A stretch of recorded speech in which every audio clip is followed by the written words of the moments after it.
Fala, minha nação tricolor, sejam bem-vindos a mais um conteúdo do Meu Bahia neste sabadão. No vídeo de hoje, claro, a gente vai trazer o assunto mais comentado no momento entre a torcida do Bahia, que é a venda do atacante, do meia, do lateral direito, enfim, do polivalente Tassiano, que foi vendido para a equipe do Santos por 4,5 milhões de euros. Eu vou trazer mais detalhes do que de fato aconteceu nessa negociação, bastidores e tudo que eu consegui apurar nesta tarde aqui para vocês. Tem muita informação bacana e também, claro, comentar essa saída dele, trazer uma análise também do que deve acontecer, reposição do mercado e continuando a trazer informações sobre o mercado de transferências também, quantidade de reforços. O Baraúna deu entrevista essa semana falando sobre isso. Eu queria trazer alguns pontos também que eu consegui apurar em relação a esse assunto. Já conto muito com o teu like no início desse vídeo para você poder ajudar o canal e também o nome do Esporte Clube Bahia. É muito importante que você faça isso, além, claro, de se inscrever para você poder ajudar o nosso canal a voltar a 10 mil inscritos. E quando isso acontecer, eu sorteio uma camisa do Bahia para você, torcedor. Meu nome é José Victor, para quem ainda não me conhece, sou produtor de conteúdo aqui do Meu Bahia e também estudante de jornalismo. E vamos começar esse vídeo para a gente não perder tempo, trazendo a informação, digamos que mais importante do dia, que é essa venda praticamente encaminhada que o Bahia fez com o atleta Tassiano. Vai ser vendido para o Santos 4,5 milhões de euros, mais ou menos convertendo na cotação atual 32 milhões de reais, é o que deve ser o valor desembolsado pela equipe do Santos para contratar o jogador, o atleta de quase 30 anos de idade. Primeiro assim, a análise sobre a saída do Tassiano, a gente tem que partir de um ponto. O Tassiano foi adquirido pelo Bahia em 2023, junto ao Grêmio, por 1,5 milhões de reais. E ele sai hoje vendido por quase 32 milhões. É uma venda pelo lado financeiro muito, muito boa. O Bahia ganha, o Bahia consegue lucrar. E o Bahia precisa fazer isso. Isso vai acontecer, seja com o Tassiano, seja mais lá na frente com outro jogador importante desse elenco. Porque é a forma como o Grupo City trabalha. O Bahia precisa fazer dinheiro, não é somente colocar a injeção e tal. Precisa fazer a máquina funcionar. E como é que faz essa máquina funcionar? Vendendo atletas. Não tem outra receita. Tem a premiação e também tem a venda de atletas, que é importante para o time se manter saudável financeiramente. Então, desse lado, né, nesse ponto de vista, a saída do Tassiano ela é muito boa. O valor que o Bahia vai receber pelo Santos é praticamente assim, surreal. Dificilmente alguma equipe do futebol brasileiro iria pagar esse valor para um cara de quase 30 anos. O Santos não vai ter esse retorno financeiro. Contrata o jogador apenas pelo retorno técnico dentro do campo esportivo. Agora não espere lucrar mais com o Tassiano. Assim, esse valor desembolsado ele é muito, muito, muito fora da curva. Não existe você pagar praticamente 32 milhões de reais num cara de quase 30 anos de idade. O movimento que o Santos faz, no meu ponto de vista, é muito estranho. Tem aquela questão também de que o Bahia deve 4,5 milhões de euros ou algo próximo a isso pela venda do Jean Lucas, e aí esse valor vai ser abatido. Tudo bem que o Santos vai pagar muito menos do que isso, assim, em dinheiro mesmo, mas mesmo assim, né, ele está praticamente comprando o atleta por 4,5 milhões de reais. E olhando por esse cenário, realmente não vale a pena. Pelo lado do campo, é um atleta que vai fazer falta. O Bahia perde um atleta que, como eu comentei no início do vídeo, pode jogar de meio de campo, pode jogar de lateral direito, pode jogar de atacante, ele pode fazer diversas funções no campo. E isso é importante para esse esquema do Bahia, que tem muitos jogadores, assim, muitos jogadores que podem fazer muitas posições, né? Na verdade, o elenco é curto, então você precisa ter esses atletas polivalentes para você justamente não ficar em uma situação complicada. E o Tassiano salvou a gente em muitas situações. O ano do Tassiano ele foi bom, porque ele foi o artilheiro da equipe com 15 gols marcados em 2024, mas esse final de temporada do Tassiano não foi tão legal assim, ele oscilou bastante, mas mesmo assim fez o gol que nos classificou praticamente para a Copa Libertadores da América. Então, no meu ponto de vista, sai pela porta da frente. Chegou em 2021, mesmo com os momentos ruins, mas tem uma coisa que para mim é negociável e o atleta precisa saber onde ele está pisando, ele precisa saber onde ele está jogando, a camisa que pesa e tal e tudo mais. E o Tassiano, desde o início, mostrou saber onde estava jogando. Sempre respeitou a camisa, sempre se entregou ao máximo, sempre carregou o Bahia nos momentos difíceis, sempre foi muito importante. Então, chegou em 2021, foi campeão do Nordeste, ajudou a equipe, teve que ser vendido, né? Teve que sair, mas quando voltou ajudou o time demais nessa campanha contra o rebaixamento na temporada passada e nesse ano para a busca pela Libertadores da América, tanto é que fez o gol, ou fez um dos autores do gol que nos classificou para a competição internacional. Então, no meu ponto de vista, sair pela porta da frente, não tem muito o que comentar sobre os bastidores. O que de fato aconteceu é uma coisa assim, que não tem como o Bahia competir. O salário que o Santos ofereceu ao Tassiano é irrecusável e o Bahia não iria cobrir essa proposta porque não vale a pena. São quase, assim, o valor total é quase 1 milhão de reais. Não vale a pena você cobrir isso, não é real, assim, é um valor muito, muito absurdo que o Santos está desembolsando justamente porque, enfim, entende que o Tassiano pode ser um retorno esportivo muito grande dentro do seu elenco, da sua reconstrução e tudo mais, a volta para a Série A. Então, por isso, faz essa proposta praticamente irrecusável. O desejo do Tassiano era sair. Partindo desse ponto, enfim, desejo toda a sorte do mundo ao atleta, sempre respeitou a camisa, sempre tratou muito bem aqui a gente, enfim, vida que segue, boa sorte para ele, e é isso, não tem muito o que falar. A venda, para mim, foi ótima.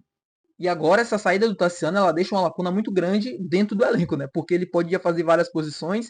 A gente não sabe se ele vai, assim, a reposição vai ser para o meio de campo, se vai ser para o ataque, fica meio difícil saber. Eu acredito que seja para o ataque, porque o Tassiano vinha sendo o atacante da equipe, como eu falei, foi o artilheiro desse time em 2024. Então, o Bahia precisa contratar um jogador para repor o Tassiano o mais rápido possível. Eu acho que a contratação do Eric já é também nesse sentido, porque você perde um atleta que poderia fazer aquela função no meio de campo e ele fez em alguns jogos dessa temporada, quando o Lúcio e o Ademir estavam atuando como atacantes. Então, essa contratação do Eric, essa chegada do Nestor, do Michel Araújo também é mais ou menos nesse sentido. O Michel Araújo e o Tassiano são características completamente diferentes, então não acho que ele seja a reposição do Tassiano, acho que a reposição de fato é o volante Eric, que chega do Atlético Paranaense, mas o Bahia precisa contratar atacantes. O Baraúna trouxe uma informação muito relevante sobre a chegada de novos reforços, de que ele ouviu o Ferran Soriano falando que chegaria de 6 reforços, mais ou menos com o mesmo peso que tem o Everton Ribeiro, que tem o Caio Alexandre, o Jean Lucas e tudo mais. Eu andei sondando isso aí, andei buscando informações para trazer aqui no canal, e é mais ou menos daquilo que eu venho trazendo com vocês. O Bahia quer contratar de fato jogadores que sejam destaques no mercado e que sejam destaques assim no cenário nacional, que possa mudar o patamar dessa equipe, mas é importante lembrar também que o Bahia está montando uma equipe competitiva e que já tem uma base formada.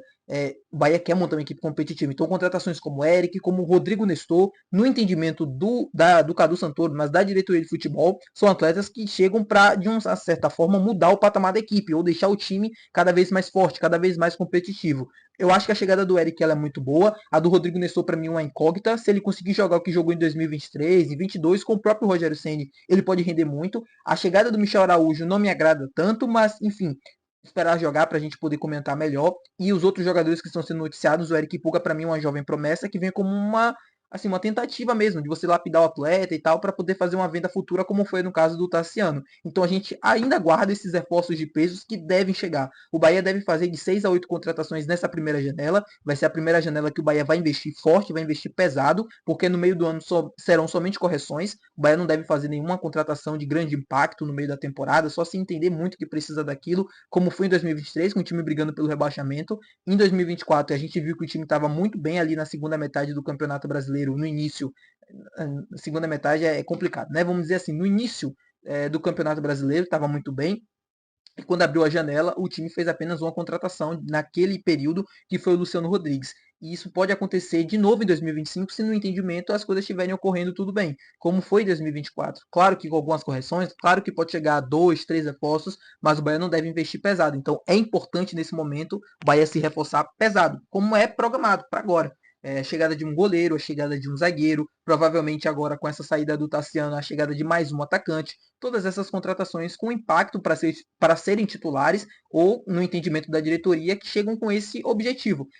Na cabeça do torcedor, por exemplo, pode chegar um jogador que o torcedor não gosta, como o Rodrigo Nestor, mas no entendimento do grupo, no entendimento do Cadu Santoro, é uma contratação de impacto, porque o Rodrigo Nestor chega por praticamente 40 milhões de reais. São 10 milhões agora pelo empréstimo e no final desse empréstimo, né, que vai ter uma obrigação de compra, mais 30 milhões. Tudo parcelado, mas no total dá 40. Então, é uma contratação de grande impacto, né? Para a realidade do Bahia, é uma contratação, é um investimento pesado. Na cabeça da diretoria, isso é uma contratação que muda o patamar. Não no estilo, obviamente, do Jean Lucas, Caio Alexandre e Everton Ribeiro, porque são jogadores que não chegam com os mesmos custos, né?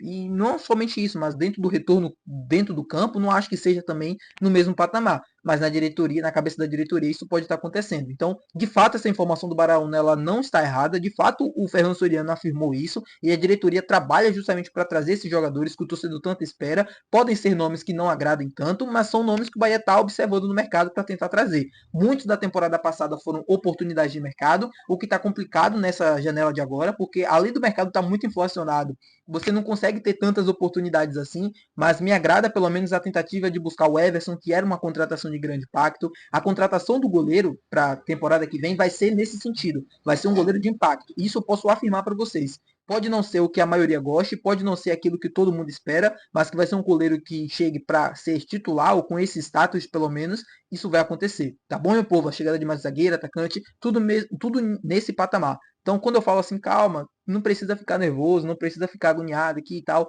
falando sobre isso, porque eu entendo a ansiedade do torcedor, porque eu também sou torcedor, mas não é nesse sentido, assim, sabe? De que o time vai montar somente jogadores que não sejam que não venham com esse status de titular ou coisa do tipo, são completamente diferentes, tá? Isso vai acontecer em algum momento nessa temporada, isso eu posso afirmar para vocês. Tudo bem que os nomes não agradam tanto, também me deixam incomodados, a chegada do Michel Araújo, a chegada do Eric me agrada, mas pelo valor não. A chegada do Rodrigo Nestor é uma incógnita, eu não faria esse movimento. Eu acho que a gente poderia buscar soluções melhores no mercado, mas enfim, são o que as opções, né, que o Bahia tem e foram as opções que o clube foi buscar. Paciência, agora é torcer para que dê certo. Se não der certo, a gente vai fazer as análises aqui no canal e obviamente vai comentar todos os erros, acertos, enfim, como a gente já faz aqui sempre, tá bom? Muito obrigado por você ter assistido o vídeo de hoje. Se você gostou, não esquece de dar o seu gostei. Não esquece de se inscrever, que é muito importante. Até o próximo vídeo. Valeu, tchau.